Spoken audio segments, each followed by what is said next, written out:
Salam sejahtera, salam penuh sukacita. Senang sekali saya bisa berjumpa kembali dengan Bapak Ibu di tahun yang baru, tahun 2026. Dan di tahun ini semoga menjadi satu perubahan, terobosan, dan juga banyak berkat-berkat Tuhan yang dicurahkan di dalam kehidupan kita. Karena itu mungkin belum terlambat jika saya ucapkan Happy New Year 2026. Nah, hari ini secara khusus saya menyiapkan satu tema yang berkaitan dengan tahun baru, karena ini adalah awal tahun. Nah, sebelum kita membahas firman ini, terlebih dulu kita akan berdoa, mohon Tuhan Yesus pimpin kita. Mari kita tundukkan kepala, kita akan berdoa. Di dalam nama Tuhan Yesus Kristus, kami berdoa, Tuhan dan Juru Selamat kami yang hidup, kami bersyukur atas penyertaan, perlindungan, dan berkat-berkat yang sudah Engkau curahkan di dalam kehidupan kami. Sehingga kami bisa melewati tahun 2025 dengan baik. Dan saat ini kami sudah memasuki tahun 2026.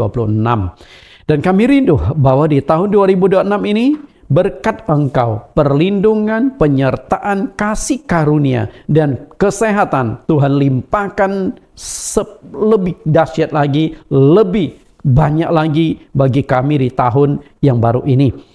Kami ingin di tahun ini tetap kami lebih dekat lagi, semakin giat melayani pekerjaan-pekerjaan Engkau. Dan kembali hari ini kami juga melakukan live streaming. Kiranya Tuhan menyertai memimpin kami agar melalui ibadah live streaming ini iman kami dikuatkan.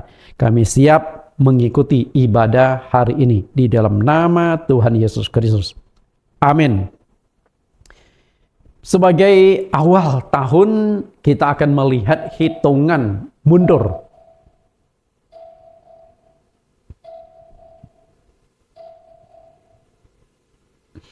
Nah, Bapak Ibu, waktu itu demikian cepat sekali berlalu, tidak terasa hari demi hari berlalu. Karena itulah para pujangga-pujangga pernah mengatakan, hari bagaikan berlari. Berlari itu artinya sangat cepat berlalu. Karena seorang pelari, waktunya itu bukan lagi ditentukan jam, bukan ditentukan lagi menit, tapi sangat ditentukan oleh detik. Karena satu detik saja bisa mengubah suatu keadaan. Ketika mereka berlari, ketika dua orang berjejeran, hampir mencapai garis akhir. Dan di saat itu detik sangat menentukan siapa yang akan tampil sebagai pemenang nomor satu atau juara. Detik. Karena itulah hari bagaikan berlari, menunjukkan cepat sekali berlalu. Hari ini Senin, Selasa, Rabu, cepat sekali satu minggu berlalu. Nah, kemudian yang lebih pelan sedikit itu adalah bulan bagaikan berjalan. Nah, berjalan dengan berlari otomatis beda. Kalau berlari itu sangat dikejar waktu. Kalau berjalan, kadangkala kita jalan juga bisa santai. Karena kalau jalan berarti kan 1 tahun ada 12 bulan. Masih bolehlah kita santai sedikit. Nah, kemudian tahun silih berganti. Hari bagaikan berlari, bulan bagaikan berjalan, tahun silih berganti. Tahun ini kita sudah memasuki tahun 2026, artinya sudah berganti. Dan tahun yang sudah berganti itu sudah tidak bisa ditarik kembali. Anda tidak akan ketemu lagi yang namanya tahun 2025. Tidak akan ketemu lagi. Kecuali kalender Anda itu salah cetak. Itu saja. Sampai generasi kapanpun anak, cucu, cicit, dan seterusnya ke bawah tidak akan pernah lagi bertemu dengan yang namanya tahun 2025. Maka kita yang sudah sempat menikmati tahun 2025 itu adalah anugerah. Oke, sekarang bagaimana kita mempersiapkan tahun 2026 supaya hidup kita di tahun ini semakin diberkati, semakin dekat, dan juga semakin banyak berkarya, baik di dalam pekerjaan Tuhan, di dalam kehidupan masyarakat, sehingga kita benar-benar bisa memainkan fungsi kita menjadi terang dan garam dunia. Artinya kehidupan orang Kristen itu harus berdampak. Karena itu sebagai permulaan tahun, saya tadi katakan mungkin belum terlambat jika saya ucapkan Happy New Year 2026. Mari kita sama-sama menyongsong tahun ini penuh dengan keyakinan bahwa walaupun prediksi-prediksi, walaupun mungkin Bapak Ibu melihat paranormal mengatakan tahun 2026 adalah tahun yang mengerikan, tahun di mana krisis, tahun di mana musibah bencana terjadi. Rasanya mereka yang suka meramal, mereka yang suka memprediksi, tiap tahun prediksinya itu ya selalu ada yang begitu-begituan. Tapi faktanya kita masih hidup-hidup, masih bisa jalani saja. Karena itu jangan takut, tetap bersandar bersama dengan Tuhan Yesus. Karena Dia yang akan mendampingi, menyertai kita melewati tahun 2026. Sebagai tahun yang baru, saya juga sudah menyiapkan satu judul yang khusus untuk tahun baru ini, yaitu, nah lihat dulu burung. Ini burung siapa ini Bapak Ibu? Burung peliharaan siapa? Burung liar kali ya. Nah di tahun ini dengan warna-warni yang ceria, sang burung pun menyambut tahun baru. Ternyata burung ini ada pemiliknya.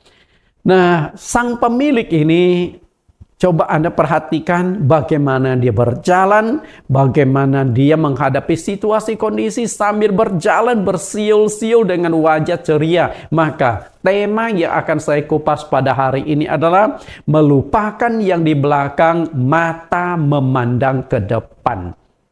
Tepat sekali seperti animasi gambar ini. Matanya melihat ke depan, menyongsong penuh dengan keyakinan sambil bersiul. Dia yakin bahwa apa yang ada di depannya sudah tersedia dan dia akan meraih sukses bersama dengan Tuhan. Walaupun ditemani seekor burung kecil di belakangnya. Oke, kita akan bahas tema ini.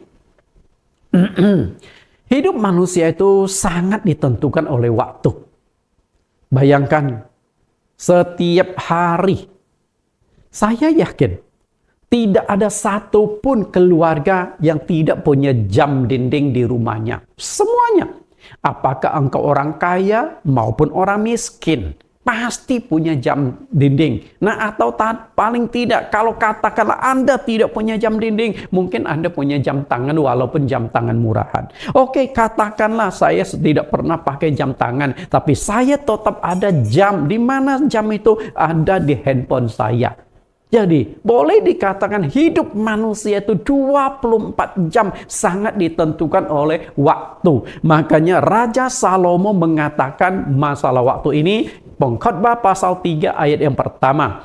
Untuk segala sesuatu ada masanya. Untuk apapun di bawah langit ada waktunya. Perhatikan, segala sesuatu. Artinya apapun yang terjadi dalam hidup itu sangat ditentukan waktu. Dan apapun yang terjadi di bawah langit sangat ditentukan oleh waktu. Mungkin waktu akan berhenti bergerak, berhenti berputar ketika matahari sudah tidak terbit lagi. Selesai. Betul? Makanya sepanjang matahari masih terbit dari timur tenggelam di sebelah barat, maka waktu akan terus berlalu, dan waktu yang sudah berlalu kita tidak bisa tarik kembali, kita hanya bisa menyongsong ke depan. Ada satu hal yang berkaitan dengan waktu di ayat yang kedua. Salomo berkata, ada waktu untuk lahir, ada waktu untuk meninggal, ada waktu untuk menanam, ada waktu untuk mencabut yang ditanam.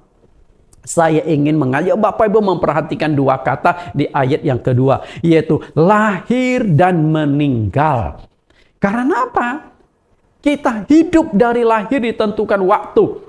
Kapan kita akan dilahirkan? Makanya ketika seorang ibu itu sudah hamil tua, dokter sudah memprediksi, oh tanggal sekian anak ini akan lahir. Ini prediksi, walaupun bisa bergeser beberapa hari, betul? Nah, setelah lahir dimulailah perjalanan waktu bagi seorang bayi. Makanya ketika sang bayi itu dilahirkan, ditulislah di dalam lembaran kelahiran dia, nama dia, lahir, tanggal, bulan, hari, jam sekian, menit sekian. Karena mulai saat saat ini dia harus mulai menjalani kehidupan sampai suatu hari akan meninggalkan dunia. Jadi hidup kita ini hanya sepotong benang dari lahir sampai meninggal. Tapi bagi Tuhan, Tuhan melihat sebelum kita lahir dan sesudah kita meninggal dunia, dia bisa melihat sampai awal sampai akhir. Karena Tuhan yang kita sembah adalah Tuhan yang tidak punya awal dan tidak punya akhir. Berarti dia bisa melihat dari awal sampai akhir.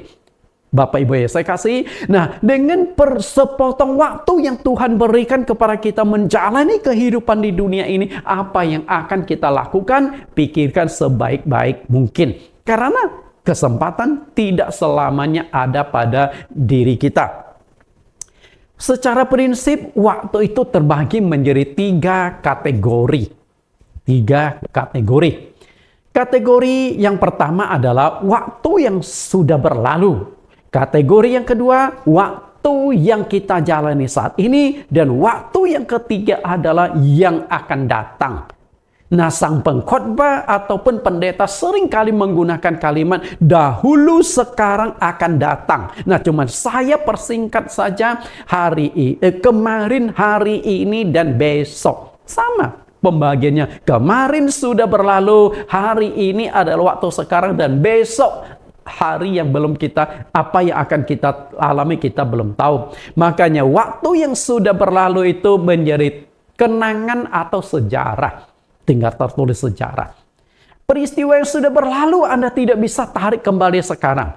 Anda kalau mengalami masalah kesulitan di tahun 2025, belum tentu akan terulang di tahun 2026.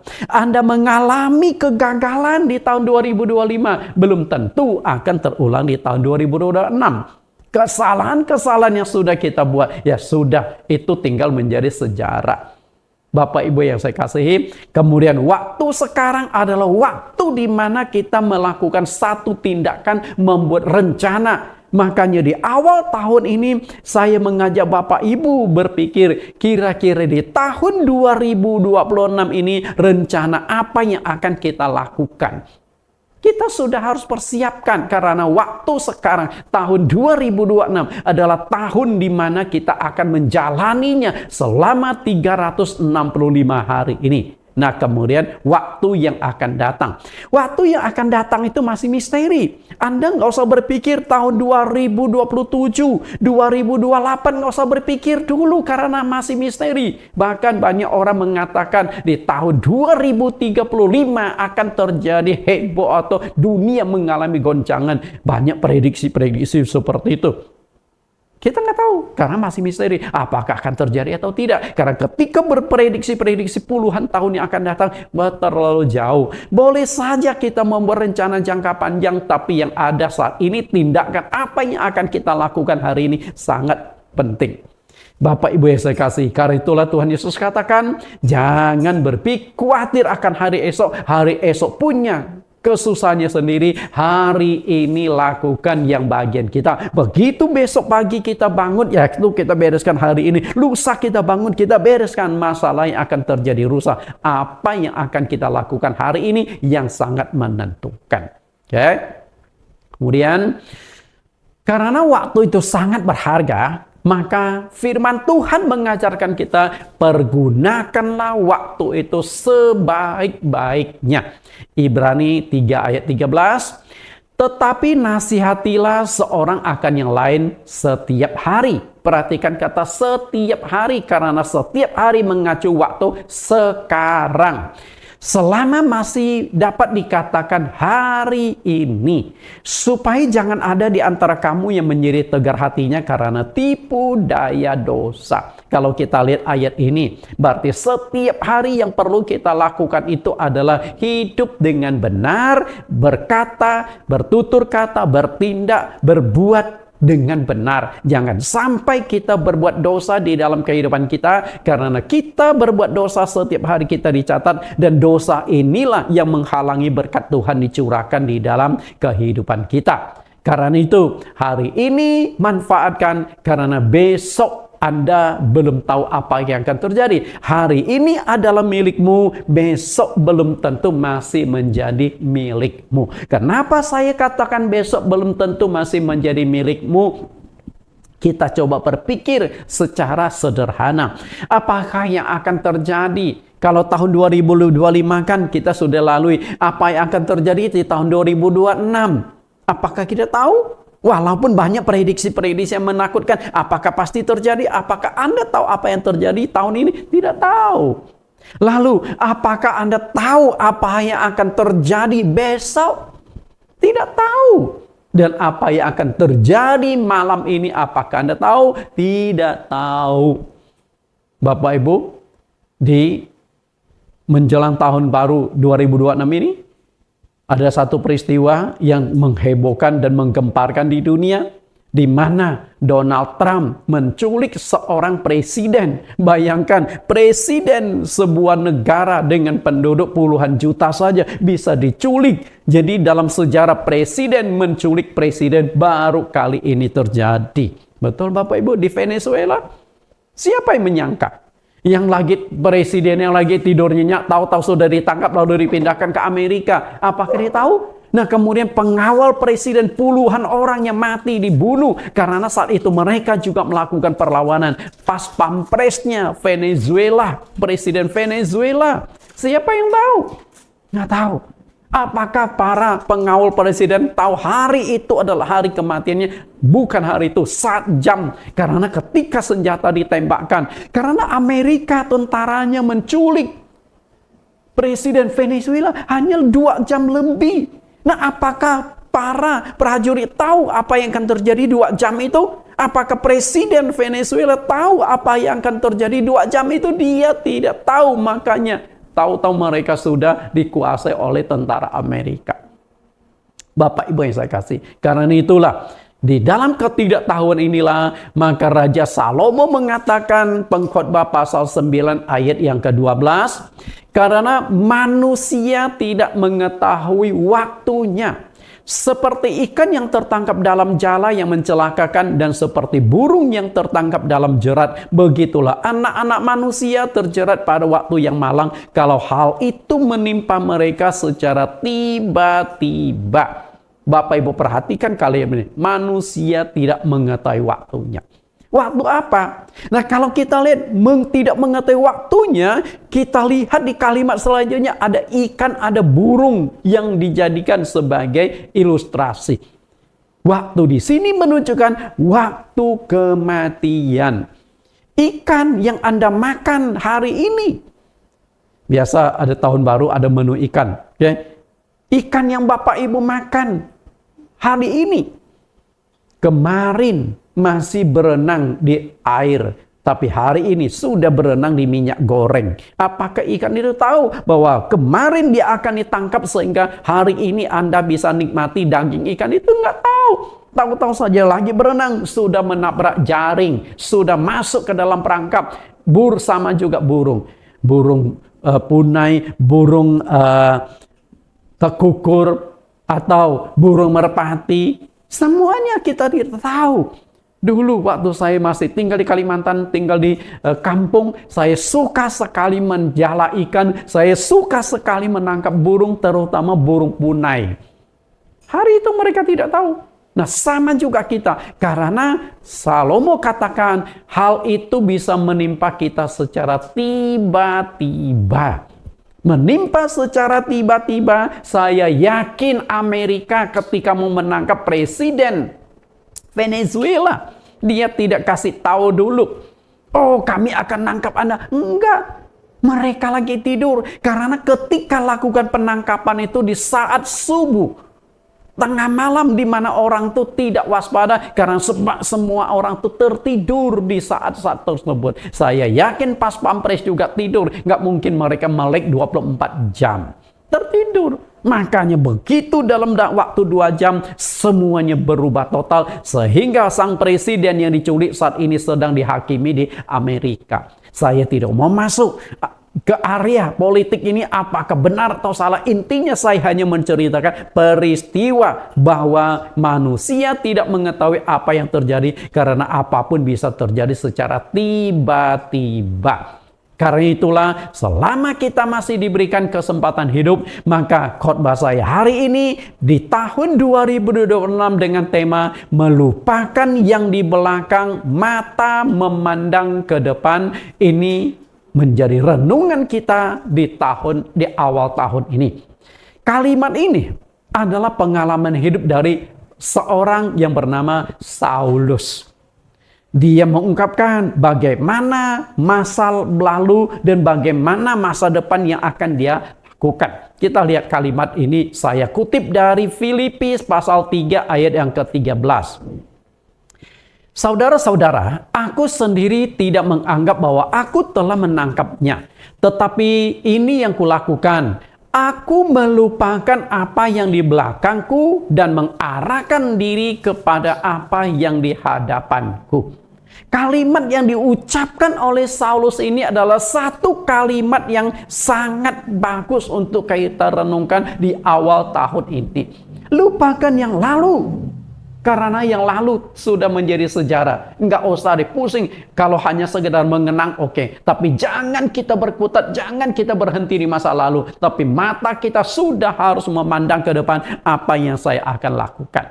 Nah, tepatnya itu dalam Filipi pasal 3 ayat 1 sampai ayat yang ke-17. Karena itu saya rindu mengajak Bapak Ibu untuk membaca Filipi pasal 3 ayat 1 sampai ayat yang ke-17. Karena di dalam perikop inilah saya mengupaskan khotbah kita hari ini.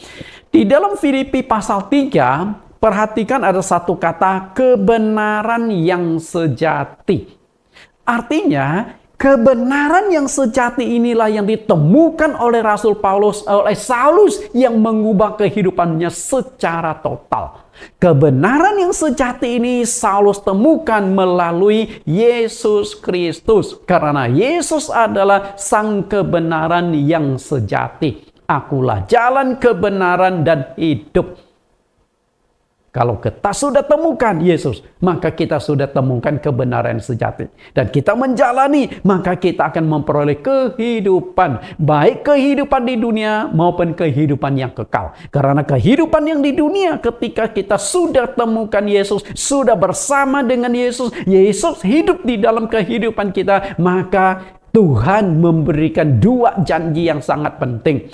Tetapi carilah dahulu kerajaan Allah dan kebenarannya, maka semuanya itu akan ditambahkan kepadamu. Matius pasal 6 ayat 33. Karena itu berbicara tentang kekhawatiran. Nggak usah khawatir. Kalau engkau bersama dengan Yesus, walaupun banyak prediksi-prediksi, banyak ramalan-ramalan di tahun 2026 adalah tahun yang mengerikan, tidak usah khawatir sepanjang Yesus bersama dengan kita. Dan Yesus akan menjamin kehidupan di dunia dan kehidupan di surga. Karena Yesus sangat memperhatikan jasmani dan rohani kita. Sebagai bukti bahwa Yesus peduli akan jasmani dan rohani kita adalah ketika Yesus mengajar, lalu dia melihat banyak sekali orang yang berkumpul dan mereka sedang lapar. Akhirnya Yesus mengubah 5 roti, 2 ikan dibagi dan dimakan oleh 5.000 orang. Artinya apa? Yesus satu sisi bukan hanya perhatikan rohani. Oh, kalian ikut pengajaran saja, nggak usah pikirkan perut. Enggak, Yesus tetap pikirkan perut mereka. Mereka lagi lapar. Jika lagi lapar, khotbah apapun, sebagus apapun khotbahmu tidak akan masuk ke otak. Orang lagi lapar, tidak konsentrasi. Kenyangkan perutnya, setelah itu dikasih firman, maka dia akan terima firman, meresap di dalam pikirannya. Dan Yesus lakukan pelipat gandaan. 5 roti, 2 ikan. Kalau diharga, dinilai dengan uang, paling cepek-ceng. Tahu cepek-ceng? 100.000. Tapi dimakan 5.000 orang dan dikatakan 5.000 laki-laki. Artinya belum termasuk wanita dan anak-anak. Tapi Yesus bisa melakukan pelipat gandaan. Saya pernah hitung sampai ribuan kali lipat itu. Apakah ingin Yesus melakukan pelipat ganda dalam hidup di tahun 2026? dekati Yesus, temukan dan berjalan dengan Yesus. Dan Yesus itu hanya ingin mengajak kita melihat ke depan. Lalu yang sudah berlalu, biarkan berlalu. Kita baca Filipi pasal 3, 1-17. Akhirnya saudara-saudaraku, bersukacitalah dalam Tuhan. Artinya, kalau engkau ada di dalam Tuhan, maka engkau akan ada sukacita. Di luar Tuhan tidak ada sukacita. Ayat 1b, menuliskan hal ini lagi kepadamu tidaklah berat bagiku dan memberi kepastian kepadamu. Jadi Paulus ingin kita melihat sebuah kepastian, bukan prediksi. Ayat 3, hati-hatilah terhadap anjing-anjing, hati-hatilah terhadap pekerja-pekerja yang jahat, hati-hatilah terhadap penyunat-penyunat yang palsu. Nah, Paulus menyorot tentang pelayan-pelayan yang tidak benar. Ayat 3, karena kitalah orang-orang bersunat yang beribadah oleh Roh Allah dan bermegah dalam Kristus Yesus dan tidak menaruh percaya pada hal-hal lahiriah. Artinya, apapun yang diprediksikan di tahun 2026 ini, nggak usah pusingkan. Sepanjang kita hidup dan bersama dengan Tuhan, pasti kita bisa melewati tahun 2026 itu dengan baik. Sekalipun aku juga ada alasan untuk menaruh percaya pada hal-hal lahiriah. Jika ada orang lain menyangka dapat menaruh percaya pada hal-hal lahiriah, aku lebih lagi. Saulus katakan, kalau mau membahas tentang hal-hal lahiriah, hal-hal yang akan ada di dunia, aku lebih dari engkau. Ayat 5, disunat pada hari yang ke-8 dari bangsa Israel, dari suku Benjamin, orang Ibrani asli, tentang pendirian terhadap hukum Taurat, aku orang Farisi. Jadi di ayat yang ke-5 ini, Saulus mulai menceritakan latar belakang sebelum dia menjadi seorang rasul, sebelum dia bertobat. Kehidupannya menterang. Dari keluarga mana, kemudian pendirian terhadap hukum Taurat, dia berkata, aku ini orang Farisi. Orang Farisi artinya sangat menguasai hukum Taurat, sangat aktif di dalam agama dia yang semula. Ayat 6, tentang kegiatan aku menganiaya jemaat, tentang kebenaran dalam mentaati hukum Taurat, aku tidak bercacat. Ini saya katakan luar biasa. Ketika seorang bisa mentaati hukum Taurat tanpa cacat, itu luar biasa. Karena mentaati hukum Taurat itu sangat-sangat sulit. Misalnya tentang hari Sabat saja. Anda melanggar hari Sabat akan dibunuh. Apakah sanggup? Tidak mudah. Ayat 7, tetapi apa yang dahulu merupakan keuntungan bagiku, sekarang kuanggap rugi karena Kristus. Malahan segala sesuatu kuanggap rugi karena Kristus. Kuanggap rugi karena pengenalan akan Kristus Yesus Tuhanku lebih mulia daripada semuanya. Oleh karena dialah aku telah melepaskan semuanya itu dan menganggapnya sampah supaya aku memperoleh Kristus. Sehingga Paulus melakukan pembanding ayat 7 dan 8, pembanding sebelum menemukan Yesus dengan sesudah menemukan Yesus. Nah, disinilah dia temukan tentang kebenaran yang sejati. Nilai apapun yang dimiliki sebelum mengenal Yesus dianggap sesuatu yang berharga. Tapi setelah mengenal Yesus dianggap tidak berharga. Sama seperti Lazarus, si pemungut cukai, Lazarus. Sebelum ketemu Yesus dia kaya raya. Tapi begitu ketemu Yesus, Yesus yang menumpang di rumahnya, dia berkata, Tuhan, jika ada orang yang kuperas, aku akan kembalikan empat kali lipat. Dan aku akan memberikan sumbangan untuk orang-orang miskin dan sebagainya. Berubah total. Artinya, ketika seseorang menemukan Yesus, pasti ada perubahan di dalam hidupnya. Kalau tidak ada perubahan di dalam hidupnya, artinya belum temukan Yesus Kristus. Yesus belum hidup di dalam dirinya. Pasti harusnya ada perubahan. Ayat 9, dan berada dalam dia bukan dengan kebenaranku sendiri karena mentaati hukum Taurat, melainkan dengan kebenaran karena kepercayaan kepada Kristus, yaitu kebenaran yang Allah anugerahkan berdasarkan kepercayaan. Artinya ayat 9 adalah anugerah. Saulus menyadari Dia bisa mengenal Yesus, bisa percaya pada Yesus itu adalah anugerah. Karena awalnya dia adalah penentang Yesus, penentang agama Kristen. Ayat 10, yang ku kehendaki ialah mengenal dia dan kuasa kebangkitannya dan persekutuan dalam penderitanya, di mana aku menjadi serupa dengan dia dalam kematiannya. Nah, ini target pertumbuhan rohani dari Saulus. Dia ingin bahwa hidupnya sama seperti Kristus, dipermuliakan bersama dengan Yesus. Yesus hidup di dalam dirinya. Itu target pertumbuhan rohaninya. Ayat 11. Supaya aku akhirnya beroleh kebangkitan dari antara orang mati. Ini harapan. Harapan ke depan, harapan setelah meninggalkan dunia ini. Ayat 12, bukan seolah-olah aku telah memperoleh hal ini atau lebih sempurna, melainkan aku mengejarnya. Kalau aku dapat juga menangkapnya, karena aku pun telah ditangkap oleh Kristus Yesus. Berarti Paulus ada kerinduan untuk lebih bertumbuh, ingin mengejar.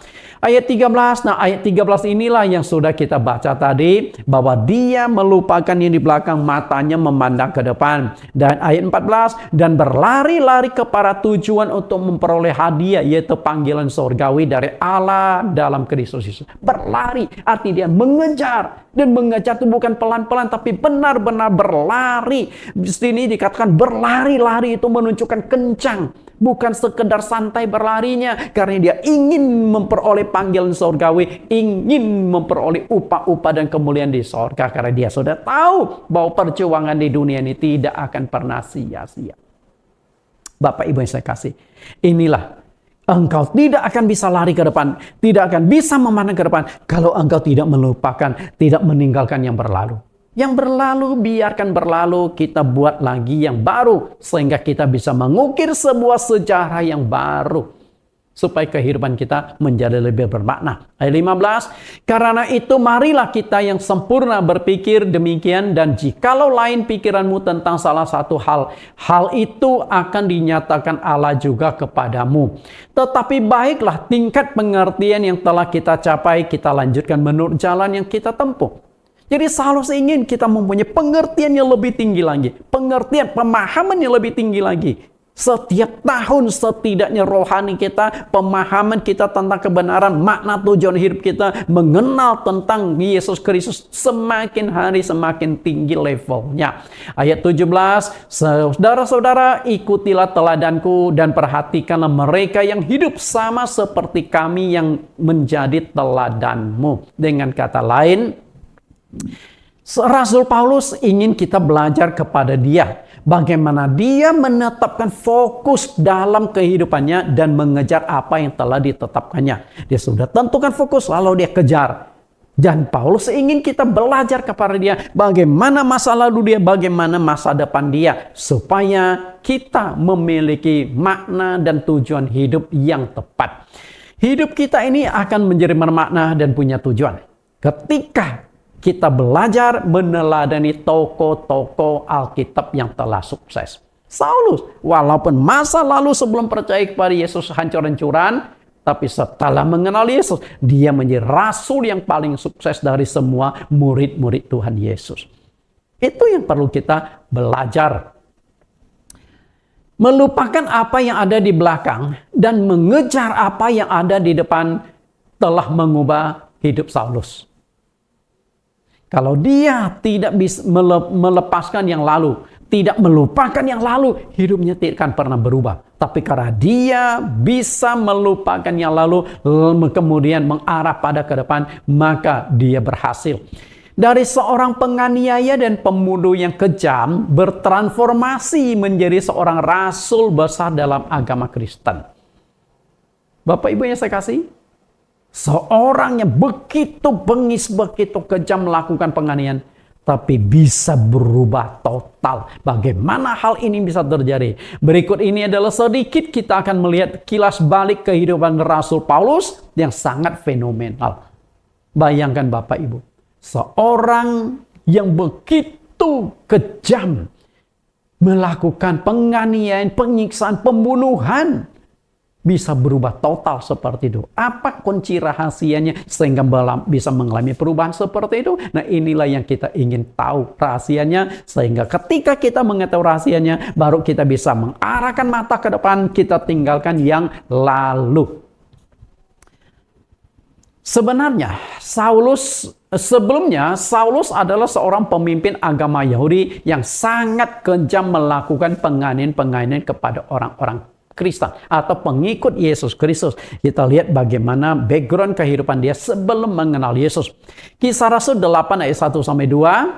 Saulus juga setuju bahwa Stefanus mati dibunuh. Perhatikan, begitu karakter atau sepak terjang Saulus dimunculkan, sudah ketemu tentang pembunuhan. Siapakah Stefanus itu? Stefanus adalah salah satu dari 7 diakan yang pernah diangkat di kota Yerusalem. 7 diakan.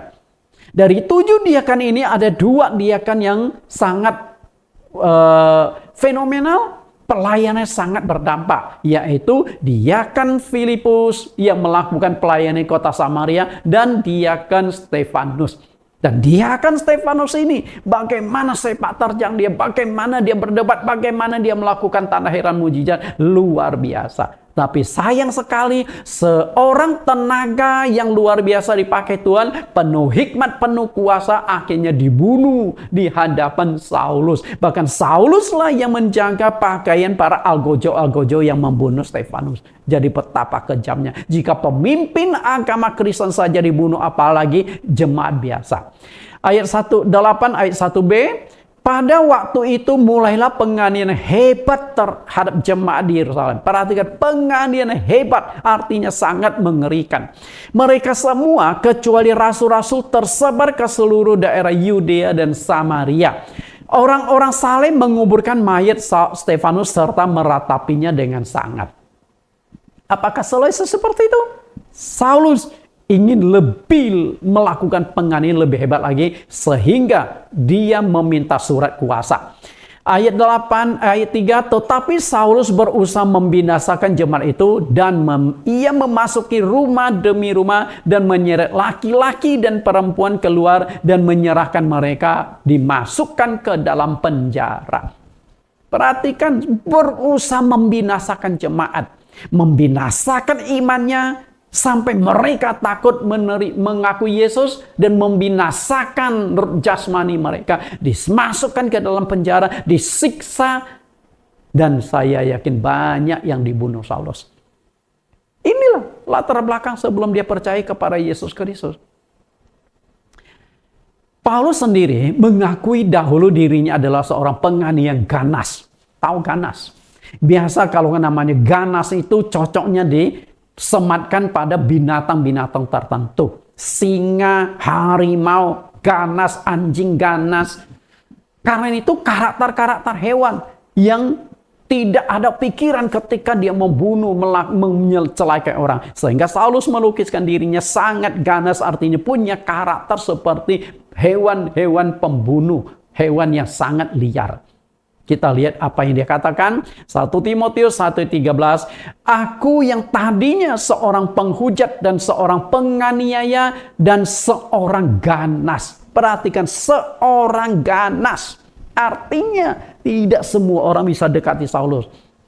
Kalau Anda dekati dia, sama saja mengantar nyawa kepada dia. Tetapi aku telah dikasihani karena semuanya itu aku telah dilakukan di luar iman. Karena itu Saulus berkata, dulu sebelum terjadi Yesus, aku ganas. Jangan Anda sekali-kali mengaku di hadapan Saulus, aku orang Kristen. Habis kau. Bapak Ibu yang saya kasih. Bahkan ini seorang hamba Tuhan. Hamba Tuhan di kota Damsyik bernama Ananias. Ketika Saulus dengan surat kuasa dari Mahkamah Agama untuk melakukan penganiayaan kepada orang-orang di kota Damsyik, di tengah perjalanan akhirnya dia menerima penjumpaan dengan Tuhan Yesus, mengenal Yesus, jadi terjadi pertobatan. Sehingga Tuhan lalu berkata kepada Ananias yang ada di kota Damsyik, Ananias, Pergi kamu ketemu Saulus. Rupanya bagaimana kejamnya Saulus melakukan penganiayaan sudah sampai ke telinga hamba Tuhan yang ada di Damsyik tersebut. Sehingga dia berkata, Tuhan, apa nggak salah engkau utus aku ketemu Saulus? Dia seorang penganiaya dan dia datang ke kota Damsyik ingin melakukan penganiayaan. Seorang hamba Tuhan saja takut pada Tuhan yang utus dia. Kalau Tuhan yang mengutus dia untuk ketemu dengan Saulus, pasti Tuhan sudah berikan garansi. Itu pun dia takut. Tapi karena Tuhan suruh dia, akhirnya dia pergi ketemu dengan Saulus. Bapak Ibu yang saya kasih, bagaimana ganasnya orang ini. Bagaimana seorang pembunuh yang awalnya ganas itu bisa mengalami perubahan sampai 180 derajat. Bapak Ibu yang saya kasih. Dan ini gambar, kayaknya ini gambar ketika Stefanus dilempari dengan batu. Dan yang botak-botak itu, banyak orang percaya itu adalah Saulus. Tapi tentu ini hanya gambar, Bapak, gambar ilustrasi. Apa kekuatan yang bisa mengubah Saulus sedemikian rupa sehingga dia bisa berbalik arah secara total? Dari seorang pembunuh dan juga ingin menghancurkan agama Kristen berubah menjadi rasul besar dalam agama Kristen. Kuncinya hanya satu, mengenal Tuhan Yesus Kristus. Kuncinya itu. Artinya, kalau seorang benar-benar mengenal Yesus itu siapa, seharusnya bisa terjadi perubahan di dalam hidupnya. Bukan hanya sekedar mengetahui, tapi benar-benar mengenal. Siapa Jokowi? Saya kenal, saya tahu, tapi belum tentu kenal. Yang namanya kenal, ketika ditanya, Jokowi kenal nama Nathan nggak? Harusnya Jokowi kenal, itu mengenal. Berarti saya hanya tahu. Sama juga Prabowo. Ketika Anda tanya Prabowo siapa? Oh, saya tahu, itu Presiden Indonesia. Tapi ketika tanya Prabowo, kenal Nathan nggak? Enggak. Yang namanya kenal berarti ada koneksi, ada hubungan. Nah, kalau ada hubungan, berarti pernah mengalami penjumpaan. Karena itu, jika seorang benar-benar mengenal siapa Yesus Kristus, Yesus hidup di dalam hatinya, seharusnya ada terjadi perubahan di dalam kehidupan. Kalau tidak ada perubahan, berarti Yesus belum tinggal dan hidup di dalam dirinya. Itu permasalahannya, Bapak Ibu yang saya kasihi. Ayat yang ke-7, Filipi pasal 3, 7-8, tadi kita sudah baca, tapi saya ingin mengajak Anda baca lebih jauh lagi. Tetapi apa yang dahulu merupakan keuntungan bagiku, sekarang kuanggap rugi karena Kristus. Malahan segala sesuatu kuanggap rugi karena pengenalan akan Kristus Yesus Tuhanku lebih mulia daripada semuanya. Oleh karena dialah aku telah melepaskan semuanya itu dan menganggapnya sampah supaya aku memperoleh Kristus. Bapak Ibu perhatikan.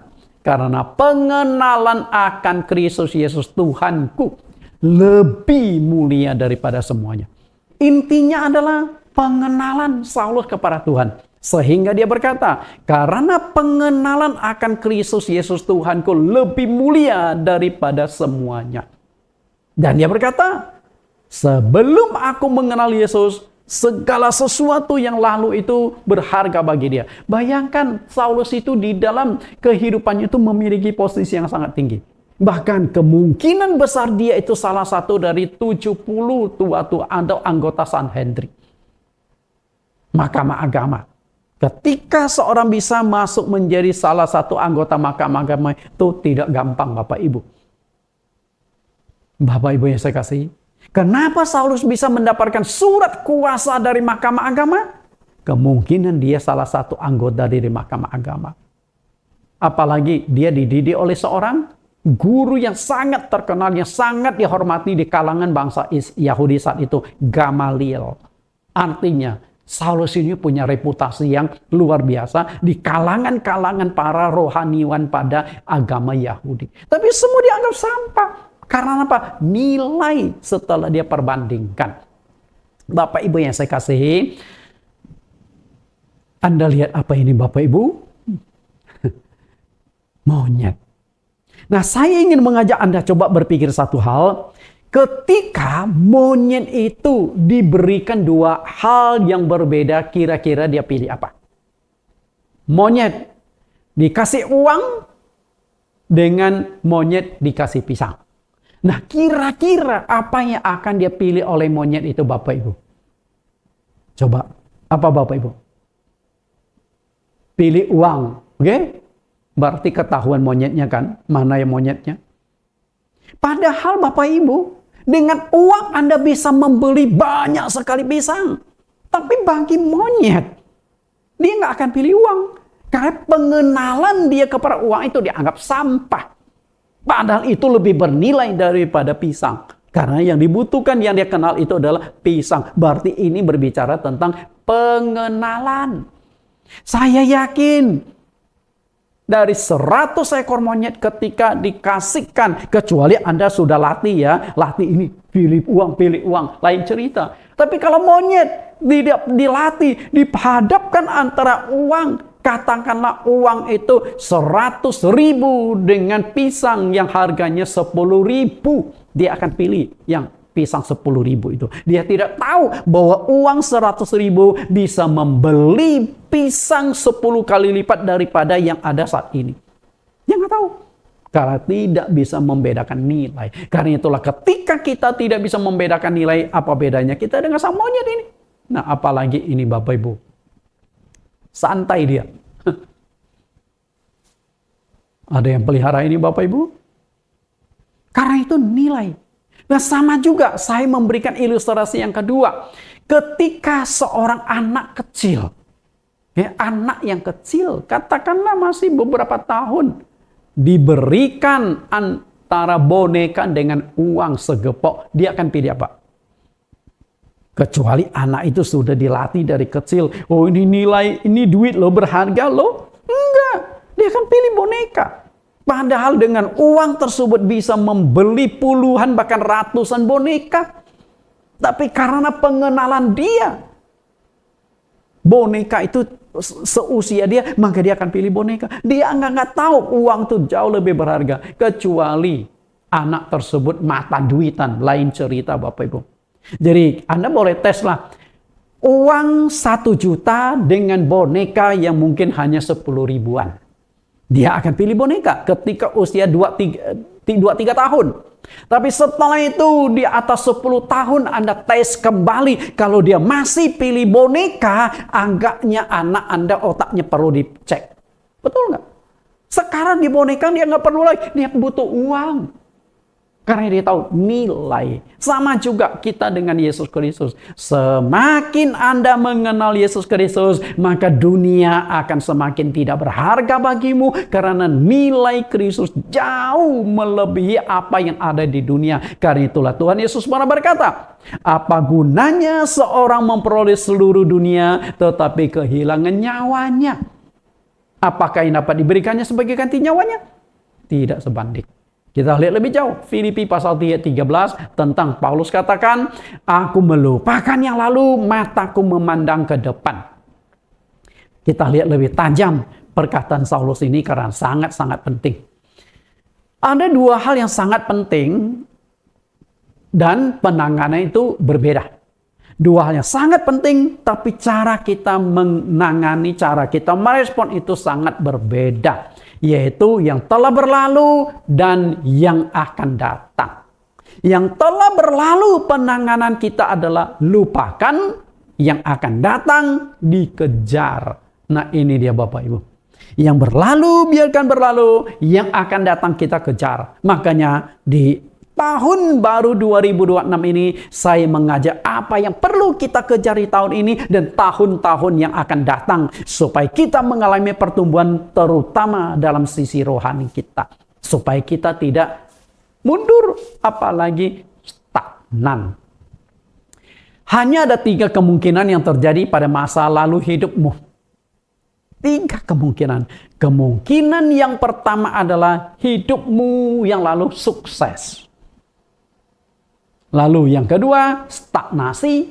Dan yang ketiga, gagal. Hanya 3 kemungkinan ini. Sukses, stagnan, atau gagal. Dalam hal apapun. Dalam bisnis, dalam berkeluarga, dalam studi, apapun yang terjadi. Hanya 3 kemungkinan itu. Stagnan. Ekonomi. Untuk bertumbuh sulit. Dikatakan bangkrut enggak juga, hanya bertahan. Lewat hari, dari tahun ke tahun hanya bertahan, tidak bisa berkembang. Nah, itu stagnan. Bangkrut, nah itu gagal. Tidak naik kelas, itu gagal. Lompat kelas, Anda sukses. Bapak Ibu yang saya kasih di dalam Tuhan. 3 kemungkinan ini. Apapun yang terjadi dalam hidupmu di tahun 2026 harus ada perubahan, terobosan, pemulihan, dan rencana ke depan. Harus ada semua itu. Nah, semua itu hanya akan menjadi catatan di atas kertas kalau Anda tidak mengejar sama seperti Saulus mengejarnya.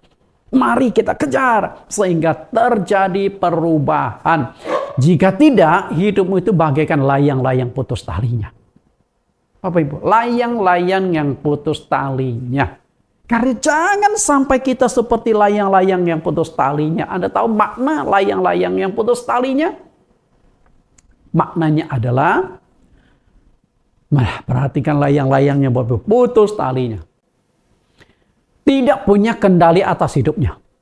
Jadi layang-layang ketika putus talinya, maka sang pemilik layang-layang itu sudah nggak bisa kendalikan kiri, kanan, lebih tinggi atau lebih rendah. Nggak bisa. Sudah lepas. Karena sudah putus talinya. Sang pemilik layang-layang itu hanya bisa melihat ke atas. Nggak tahu jatuh kemana. Artinya sudah di luar kendali. Bapak Ibu yang saya kasih. Nah, kalau sudah di luar kendali, artinya Anda tidak sanggup melakukan perubahan. Jika Anda mau berubah, nggak bisa. Karena Anda tidak berkuasa atas diri Anda. Roma 12 ayat 2. Janganlah kamu menjadi serupa dengan dunia ini, tetapi berubahlah oleh pembaharuan budimu, sehingga kamu dapat membedakan manakah kehendak Allah, apa yang baik, yang berkenan kepada Allah, dan yang sempurna. Karena itu, kalau kita lihat apa yang dikatakan di sini, berubahlah. Engkau tidak akan mungkin bisa berubah kalau engkau tidak berkuasa penuh atas dirimu. Jangankan Anda, Tuhan pun tidak bisa mengubah Anda kalau Anda sendiri tidak mau berubah. Dan kalau Anda ingin berubah, maka pertama adalah Anda punya kemampuan menguasai diri Anda. Menguasai perkataan, menguasai perbuatan, menguasai pikiran Anda, maka terjadi perubahan. Karena perubahan tidak akan terjadi kalau Anda tidak punya kuasa, tidak punya kendali penuh atas dirimu. Sehingga Saulus berkata, aku melatih tubuhku dan menguasai seluruhnya. Menguasai berarti Saulus masih berkuasa atas dirinya sendiri, maka dia bisa melakukan perubahan. Maka tidak heran. Dari seorang penganiaya pembunuh yang ganas, dia bisa berubah total karena dia masih punya kendali penuh. Layang-layang Saulus belum putus, dia masih punya otoritas mengendalikan dirinya. Banyak orang tidak punya otoritas, tidak punya kemampuan mengubah dirinya karena dia tidak berkuasa atas dirinya. Pikirannya, perasaannya, emosinya yang berkuasa sehingga sedikit-sedikit marah, sedikit-sedikit emosi. Kenapa orang itu bisa marah emosi? Dia tidak punya kendali penuh atas dirinya. Itu persoalan. Tapi dia nggak sadar bahwa dia tuh nggak punya kuasa mengendalikan diri. Layang-layang putus. Tidak sanggup memberikan pengampunan. Nah, ini yang sulit Bapak Ibu. Kolose 3:13. Sabarlah kamu seorang terhadap yang lain, ampunilah seorang akan yang lain apabila seorang menaruh dendam terhadap yang lain. Sama seperti Tuhan telah mengampuni kamu, kamu perbuat jugalah demikian. Pengampunan. Ini yang sulit nih. Banyak orang tidak sanggup mengampuni, termasuk pendeta-pendeta tidak sanggup mengampuni. Kalau Anda bisa mengampuni, sebenarnya dunia itu damai. Jika semua hamba Tuhan bisa mengampuni, damai. Nggak ada gereja konflik. Jika semua pengurus gereja bisa mengampuni, damai. Jika semua jemaat bisa mengampuni, damai. Jika semua suami istri bisa mengampuni, damai. Jika orang tua dan anak bisa saling mengampuni, damai di dalam keluargamu. Nah, apakah di tahun 2025 Anda terluka dan melukai? Apakah Anda mau perhatikan atau Anda lepaskan semuanya? Kemudian di tahun 2006, mari kita lepaskan pengampunan. Banyak orang tuh di mulutnya, aku melepaskan pengampunan. Tapi prakteknya tidak begitu. Karena kalau Anda belum bisa bekerja sama dengan orang yang melukai Anda tuh belum bisa mengampuni. Oh, saya sudah ampuni Pak, tapi kalau bekerja sama, sorry deh, Anda belum bisa mengampuni. Dan kalau engkau tidak bisa mengampuni, berarti engkau belum berkuasa atas dirimu. Engkau belum mengendalikan dirimu. Dendam, kebencian, emosi, itu yang mengendalikan Anda. Itu sifat-sifat yang jelek yang harus kita lepaskan. Makanya Tuhan tuntut, kalau engkau tidak mengampuni, Tuhan tidak akan mengampuni engkau juga.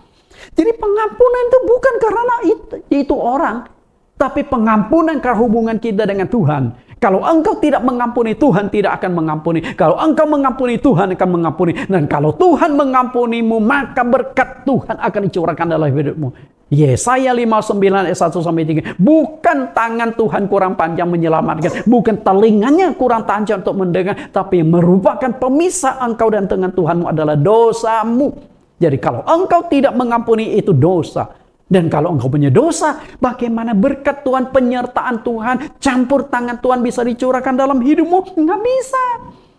Apakah engkau masih mau bertahan tak seperti itu? Lepaskan pengampunan, lupakan yang lalu, lupakan ke depannya. Kita pulihkan hubungan suami istri, pulihkan hubungan keluarga orang tua anak, pulihkan sama hamba Tuhan, pulihkan sesama jemaat, pulihkan hubungan sesama pengurus-pengurus gereja. Baru bisa. Kalau enggak, engkau tetap stagnan. Bapak Ibu yang saya kasih, hidup tidak punya sasaran dan tujuan yang jelas. Layang-layang yang talinya putus adalah yang tidak tahu tujuan dan sasaran hidup. Apakah layang-layang itu akan jatuh di atap rumah orang? Dia nggak tahu. Karena dia tidak punya kendali, tidak punya kuasa. Apakah jatuh di jalan raya sehingga habis dilindas, sobek dilindas kendaraan di jalanan? Atau jatuh di sawah-sawah?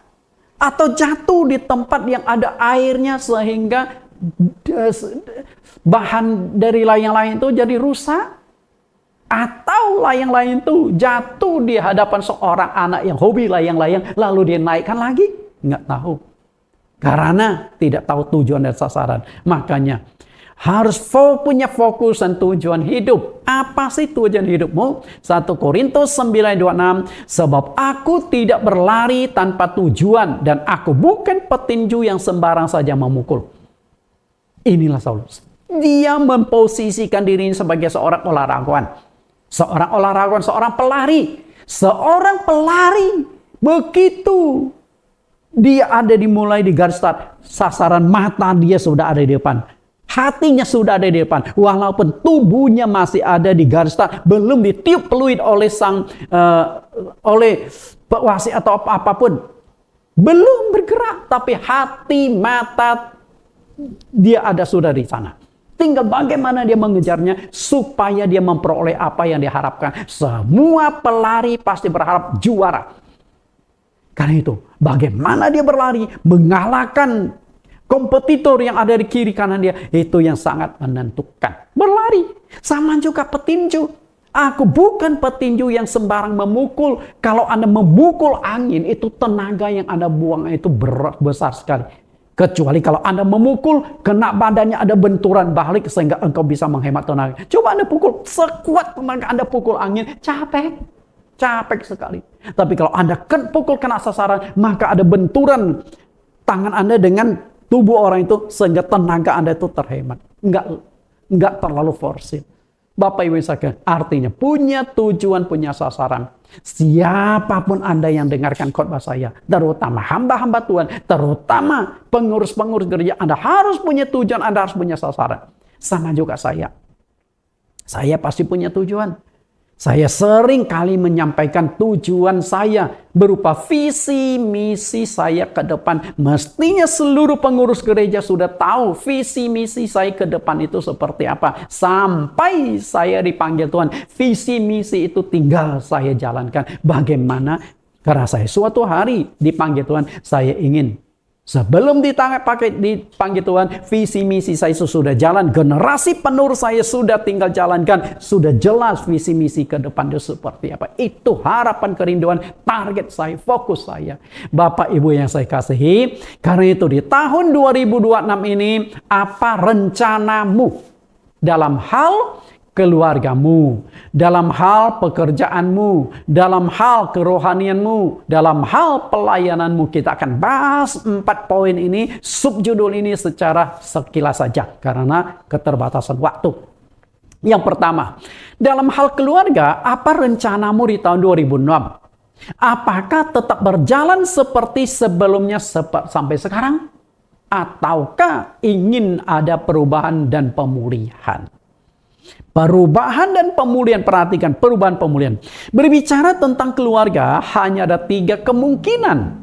Keluarga, artinya menikah. Oke, hanya 3 kemungkinan. Kemungkinan yang pertama adalah Anda masih sekolah, yang kedua sudah berumur namun belum punya pasangan, dan yang ketiga sudah menikah. Masih sekolah artinya umur Anda belum waktunya menikah. Mungkin Anda masih sedang kuliah. Walaupun ada sebagian yang kuliah menikah karena kebobolan. Tapi bagusnya itu selesai kuliah, sudah masuk dunia kerja, maka barulah berpikir untuk menikah. Anak baru SMP sudah hamilin orang, gimana? Artinya Anda itu kacau hidupnya. Kalau orang yang tertib hidup, yang punya cita-cita, yang punya sasaran ke depan, hidupnya itu tertib dan teratur, punya planning yang bagus. Pasti sukses itu orang. Tapi kalau sudah SMP, sudah berhubungan badan, sudah jebol, sudah hamil, menghamili orang, kacau. Ke depan itu pasti kacau. Yang kedua, sudah berumur tapi belum punya pasangan. Nah, apakah Anda akan stagnan seperti itu? Umur bukan kecil lagi. Sudah 25. 25, ada sudah 30. Ada yang sudah 35. Ada yang hampir 40. Masih single saja. Anda jangan contoh Paulus. Paulus punya tujuan dan sasaran hidup. Banyak orang percaya Paulus tidak menikah. Oke lah, kalau Anda nggak mau menikah, jadi Paulus sekalian. Paulus dan Paulis. Oke. Tapi kalau Anda tidak sanggup menjadi Paulus, tidak sanggup mengendalikan diri, maka carilah pasangan. Oke, lalu yang ketiga dari yang sudah menikah. Nah, yang sudah menikah ini apa yang kau lakukan? Bagaimana membangun keluargamu? Dalam pernikahan pasti ada konflik-konflik, tidak bisa dihindari. Nah, ketika engkau yang sudah menikah ada konflik, apakah konflik itu akan diperpanjang di tahun 2026, di tahun 2025? Bereskanlah. Tahun 2025 lagi mau pisah nih, sudah ajukan ke pengadilan. Udahlah tahun 2026. Cobalah dibenahi, bisa enggak? Bapak Ibu yang saya kasih, 3 kemungkinan itu. Kemudian dalam hal pekerjaan, apa rencanamu di tahun 2026? Tetap melakukan pekerjaan yang sudah dilakukan sebelumnya? Oke, sebelum saya lakukan ini? Ataukah Anda ingin lakukan sebuah terobosan? Kemarin engkau jual nasi goreng. Sudah belasan tahun jual nasi goreng. Sampai tahun 2025. Nah, apakah di tahun 2026 nggak ditambah menu? Capcay goreng, kue tiaw goreng, bihun goreng, bakso. Ataukah tetap nasi goreng? Lakukan perubahan. Di tahun sebelumnya sudah belasan tahun hanya punya 1 gerobak. Apakah di tahun 2026 ingin punya 2 gerobak, 3 gerobak, 5 gerobak, 10 gerobak? Pikirkanlah. Oh, saya tuh hanya 1 tenaga, Pak. Bisa pakai orang lain. Mengenal franchise nggak? Yang namanya franchise, pemilik franchise itu belum tentu turun ke lapangan. Dia hanya kontrol dari atas. Dia buka cabang di mana-mana. 10, 20, 100, 200, ribuan. Maka tidak heran. KFC, McD, macam-macam. Dari Paman Sam bisa ke Indonesia. Berapa ratus ribu gerai franchise yang dia miliki. Kaya raya. Terobosan. Harus berani, harus berpikir caranya. Setiap perencanaan dalam pekerjaan, usahakan melibatkan Tuhan. Apakah di tahun 2025 itu Anda di tahun-tahun sebelumnya Anda libatkan Tuhan? Kalau Anda tidak libatkan Tuhan, maka tidak heran. Satu gerobak setahun tetap 10 tahun satu gerobak. Karena tidak libatkan Tuhan. Yakobus 4 ayat 13. Jadi sekarang, hai kamu yang berkata, hari ini atau besok kami berangkat ke kota Anu. Dan di sana kami tinggal setahun dan berdagang serta mendapat untung. Nah, ini di atas kertas secara teoritis. Rencana, perencanaan. Dan saya lihat perencanaan dia tuh luar biasa matang.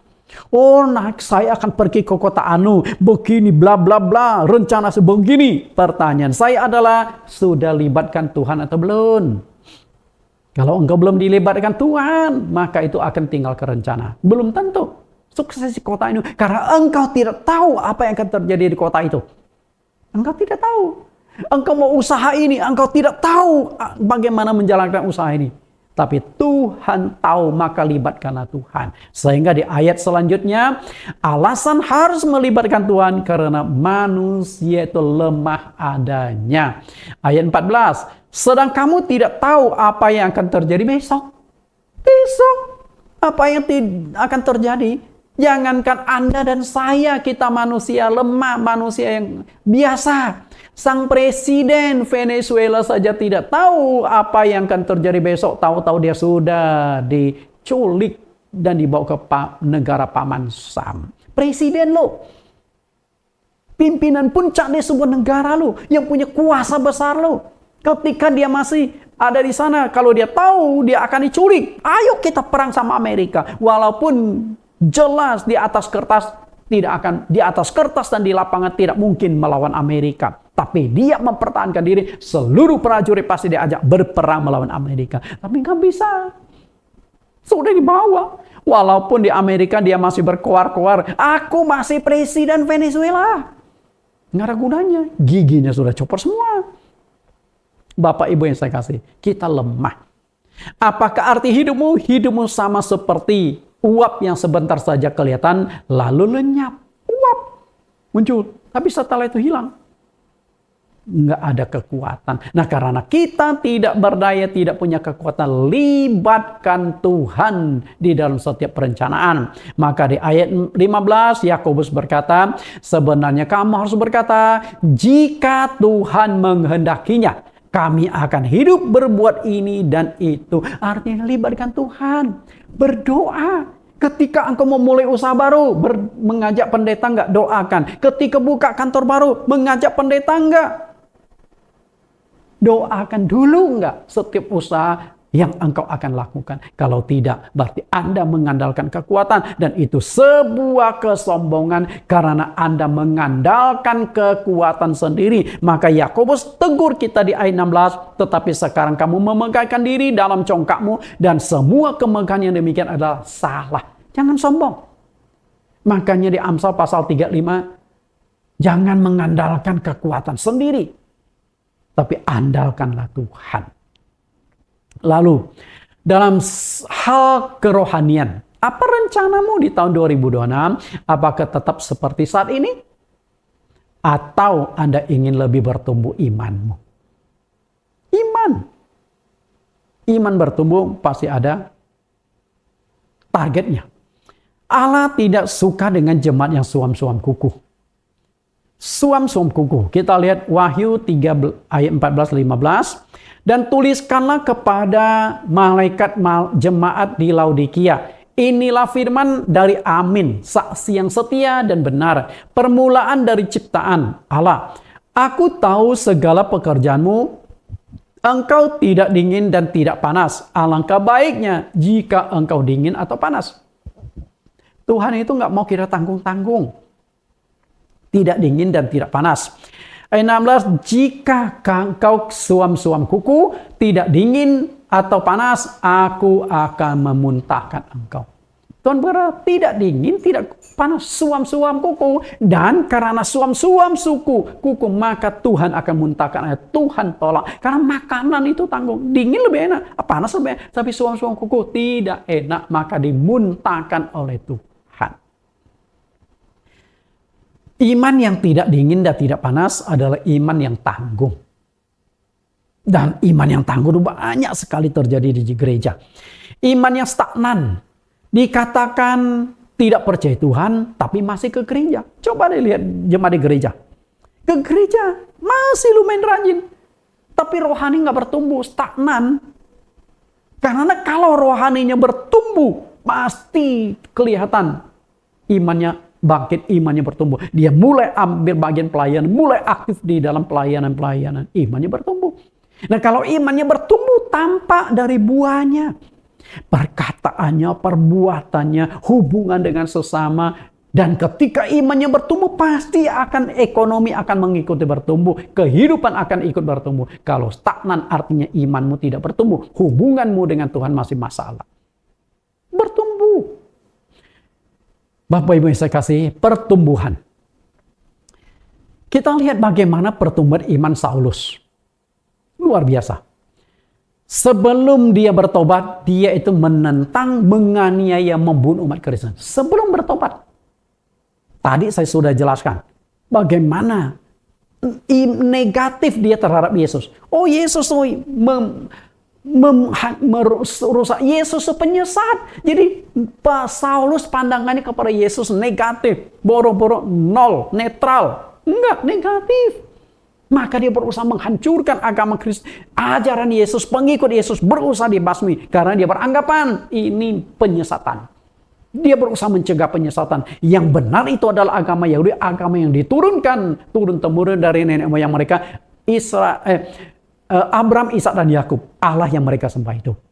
Nah, setelah itu di tengah perjalanan ke Damsyik itulah terjadi pertobatan. Sehingga dari pertobatan itu, dari negatif kepada Yesus mulai, wah, ternyata yang selama ini saya aniaya itu pengikut Yesus, ternyata benar. Karena dia mendengar suara Yesus. Dengar suara Yesus. Karena Yesus berkata, akulah Yesus yang kau aniaya itu. Di Kisah Rasul 9 ayat 3-5. Mengenal pribadi Yesus. Melihat sinar yang terang dan membutakan matanya 3 hari. Bukan mimpi, benar-benar terjadi. Makanya sejak saat itu imannya mulai bertumbuh kepada Yesus. Dan kita lihat bagaimana pertumbuhan iman dia. Puncak pertumbuhan iman Saulus ketika dia menulis kitab suci. Dan dia berkata dalam Filipi 1 ayat 21. Karena bagiku hidup adalah Kristus dan mati adalah keuntungan. Anda mau untung? Kalau mau untung seperti Paulus. Mati itu keuntungan. Karena kalau sudah mati, aku sudah lepaskan dunia ini, sudah bertemu dengan Tuhan, menikmati kemuliaan di sorga, itu enak. Bayangkan Bapak Ibu, kalau Anda masih takut mati, berarti kita masih jauh, iman kita belum bertumbuh. Puncak pertumbuhan iman kita adalah setiap saat Tuhan mau panggil, kita sudah siap. Siap itu bukan karena putus asa, karena Anda sakit-sakitan, ekonomi rusak. Coba kalau Anda kaya raya, badan sehat, Anda siap mati? Pikir. Karena itu, jangan siap mati karena Anda lagi apes. Nah, itu dia. Nah, kita lihat pertumbuhan iman Saulus. Dari dia bertobat, mengenal Yesus, bertumbuh sampai dia dipanggil Tuhan. Dan Saulus mati pun tidak enak. Dalam catatan sejarah, kepalanya itu dipancung di sebuah jalan nama Austan. Tapi dia sudah ada di sorga bersama dengan Yesus. Bapak Ibu yang saya kasihi, pertumbuhan iman. Bertumbuh tidaknya iman seseorang sangat ditentukan bagaimana pengenalan pribadinya dengan Tuhan Yesus. Sehingga kalau seperti Saulus dia berkata, aku mengenal Yesus. 2 Petrus pasal 3:18. Tetapi bertumbuhlah dalam kasih karunia dan dalam pengenalan akan Tuhan dan juru selamat kita Yesus Kristus. Baginya kemuliaan sekarang sampai selamanya. Petrus sama katakan. Ketika Yesus pernah bertanya kepada murid-muridnya, siapakah menurut masyarakat aku ini siapa? Ada yang mengatakan Yohanes Pembaptis, ada yang mengatakan Yeremia, ada yang mengatakan Yesaya, salah satu nabi. Tapi Petrus berkata, engkau adalah Mesias, anak Allah yang hidup. Pengenalan Petrus lebih tepat dibandingkan dengan rasul-rasul yang lain. Sehingga Tuhan kasih kepercayaan. Petrus, di atas batu karang aku akan mendirikan jemaatku. Dan kunci kerajaan surga aku serahkan kepadamu. Mengenal. akhirnya dipercayakan oleh Tuhan. Kalau Anda tidak mengenal Tuhan, Tuhan tidak dekat dengan Anda. Bagaimana Tuhan percaya ke Anda? Mempercayakan kesehatan, mempercayakan kekayaan, mempercayakan segala-galanya. Nggak mungkin kalau Anda tidak mengenal Tuhan dengan baik.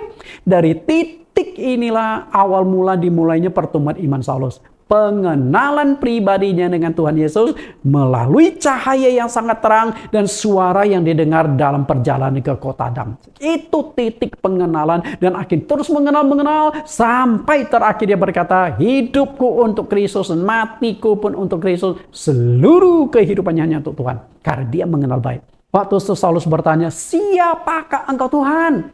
Karena dia sudah mendengar suara yang sangat terang. Kemudian dia melihat sinar yang sangat terang yang membuat matanya buta. Ketika matanya sudah dibutakan karena cahaya itu, dia sudah mengandalkan telinga. Sehingga dia bertanya, siapakah engkau Tuhan? Dan Tuhan dalam suara itu berkata, akulah Yesus yang kau aniaya itu. Itulah titik pengenalan dia. Perubahan total. Dan setelah dia mengenal, imannya terus bertumbuh dan terus bertumbuh. Sampai terakhir dia dipanggil Tuhan. Walaupun dipanggil Tuhan dengan kondisi yang tidak baik, dibunuh. Kemudian yang terakhir, dalam hal pelayanan, apakah di tahun 2026 sudah mulai tergerak ambil bagian dalam pelayanan di gereja? Ataukah tetap menjadi jemaat yang pasif saja? Coba dipikirkan Bapak Ibu. Pelayanan itu bukan pilihan, tapi perintah Tuhan. Yohanes 15:16, bukan kamu yang memilih aku, tetapi akulah yang memilih kamu, dan aku telah menetapkan kamu supaya kamu pergi dan menghasilkan buah, dan buah itu tetap, supaya apa yang kamu minta kepada Bapa dalam namaku diberikannya kepadamu. Aku pilih kamu supaya kamu menghasilkan buah. Jadi bukan sekedar menjadi jemaat yang pasif, tapi jemaat yang aktif. Bahkan pelayanan itu bukan hanya menjalankan perintah Tuhan, tapi juga Tuhan menawarkan upah dan kemuliaan. Upah dan kemuliaan. 1 Korintus 3:6, aku menanam, Apolos menyiram, tetapi Allah yang memberi pertumbuhan. Menanam itu memberitakan Injil, menyiram itu menggembalakan jemaat yang sudah berhasil diinjili. Dua pekerjaan tugas gereja itu hanya ada dua. Menanam, menyiram, memberitakan Injil dan menggembalakan jemaat. Pergilah, jadikan semua bangsa muridku dan baptislah mereka dalam nama Bapa dan Roh Kudus, dan ajarlah mereka melakukan segala sesuatu yang kuperintahkan kepadamu. Jadi jemaat yang sudah dibaptis lalu harus diajar supaya imannya bertumbuh, digembalakan, hidup sesuai dengan firman. Kalau dia sudah hidup sesuai dengan firman, pasti akan aktif beribadah, aktif dalam pelayanan. Ayat 7, karena itu yang penting bukanlah yang menanam atau yang menyiram, melainkan Allah yang memberi pertumbuhan. Baik yang menanam maupun yang menyiram adalah sama, dan masing-masing akan menerima upah sesuai dengan pekerjaannya sendiri. Tuhan sediakan upah. Karena itu kami adalah kawanan sekerja Allah, kamu adalah ladang Allah, bangunan Allah. Bayangkan Bapak Ibu, mau nggak Anda diangkat jadi menteri? Mitra kerjanya Prabowo, mau nggak? Pasti mau, tapi belum tentu Anda diangkat. Bisa jadi menteri itu kehormatan. Jadi Pak RT aja banyak orang rebutan, Pak Lurah rebutan, camat rebutan, gubernur, apalagi menteri lebih hebat lagi. Mitra kerja presiden. Kita bukan mitra kerja presiden, tapi mitra kerja presiden di atas presiden. Anda jadi mitra kerjanya. Bayangkan berapa besar upah kemuliaan yang Tuhan sediakan bagi kita. Karena itu Bapak Ibu yang saya kasihi, jemaat yang tidak mau ambil bagian dalam pelayanan itu kurang berhikmat. Artinya kurang minum tolak angin. Nah, Anda tafsirkan kurang minum tolak angin apa? Karena dalam pelayan itu ada dua manfaat penting yang Anda dapatkan. Yang pertama adalah Anda sudah tunaikan kewajiban sebagai umat Kristen. Dengan kata lain, karena pelayan itu perintah Tuhan. Pelayan itu tanggung jawab. Anda sudah tunaikan tanggung jawab. Lalu yang kedua, pelayanan kita tidak akan pernah sia-sia karena Allah akan punya proyek itu menjanjikan upah dan kemuliaan. Tugas selesai, dapat upah. Jadi seperti kita ini seorang karyawan. Ketika kita kerja, kita selesaikan tanggung jawab kita sebagai karyawan, setelah itu kita dikasih gaji. Nah, itu seperti itu. Tuhan itu bukan hanya membuat kita kerja rodi, kerja pasang, enggak. Dia sediakan upah dan kemuliaan. Makanya Rasul Paulus di 1 Korintus 15 ayat 58 berkata, karena itu saudara-saudaraku yang kekasih, berdirilah teguh, jangan goyah, dan giatlah selalu dalam pekerjaan Tuhan. Giat. Bukan suam-suam kuku, bukan asal, giat, tekun, aktif di dalam pekerjaan Tuhan. Dan kamu tahu persekutuan dengan Tuhan, jerih payahmu tidak akan sia-sia. Tidak akan sia-sia karena Tuhan sediakan upah. Bahkan di bumi pun Tuhan akan berkati hidup, berikan kesehatan, berikan sukacita, damai sejahtera, ekonomi dipulihkan. Orang yang melayani pekerjaan Tuhan diberkati di dunia dan di akhirat. Saya yakin kalau Anda mengikuti apa yang disampaikan hari ini, maka di tahun 2026 ini akan menjadi tahun berkat, tahun pemulihan, tahun perubahan. Lupakan yang lalu, fokus berjuang meraih apa yang ada di depanmu. Dengan demikian, hidupmu di tahun 2026 ini akan lebih baik dari tahun sebelumnya. Tuhan Yesus memberkati. Kita tundukkan kepala kita. Di dalam nama Tuhan Yesus Kristus kami berdoa, terima kasih Tuhan, Engkau sudah menyertai memimpin kami, sehingga khotbah di awal tahun ini menjadi pembukaan untuk khotbah-khotbah selanjutnya. Bagaimana kami melupakan yang lalu, mata memandang ke depan, mengejar apa yang ada di depan kami. Karena itu masa yang sudah lalu di tahun 2025 dibiarkan berlalu, karena tidak ada gunanya kami mengingat-ingat. Supaya kami tidak terbebani di tahun 2025. Kami bisa melanggeng, bisa berjalan ke depan dengan enteng di tahun 2026. Dan mempersiapkan segala rencana-rencana. Tuhan, maka di awal tahun ini hamba-Mu rindu mendoakan semua pendengar-pendengar hari ini.